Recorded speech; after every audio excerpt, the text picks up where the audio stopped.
Alam mo yung pakiramdam na ikaw yung provider, pero parang ikaw din yung nawawala sa kwento?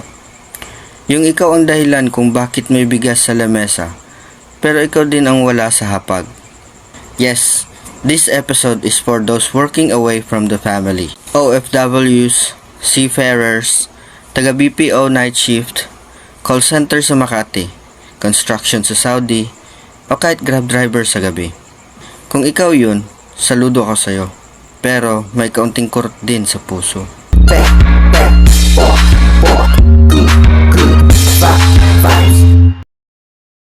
May kilala akong tatay. Every month nagpapadala. Pero tuwing video call, sinasabi ng anak niya, "Papa, huwag ka magpadala ng pera. Magpadala ka ng sarili mo." Aray, talo pa break-up line. Pero seryoso, minsan, sa kakatrabaho natin, napapalitan ang presence ng remittance. Oo, tama. Kailangan natin magtrabaho. Hindi natin pwedeng kainin ang I love you sa ulam. Pero hindi rin mabubusog ang pamilya sa sorry, wala ako dyan. Life is a balancing act. Trabaho sa malayo, oo, may sakripisyo. Pero wag mong gawing excuse para kalimutan ang tunay na dahilan bakit ka nagtatrabaho, ang pamilya. Minsan nga, may isang tatay, nagpapadala every 2 weeks. Pero nung umuwi siya, di na siya kilala. Sino tong bisita? Yung anak niya, tinanong pa, "Ma, siya ba yung nagpabinyag sa akin or ibang tito yun?" O diba, ayaw natin mangyari yan.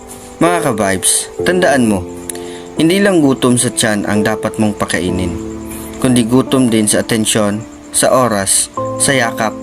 Yes, mahirap. Pero ang tunay na yaman, hindi lang sa bangko.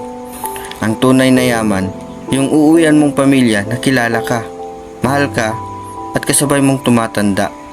Kung malayo ka sa pamilya mo ngayon, find ways to stay close kahit malayo. Mag-chat ka kahit short lang.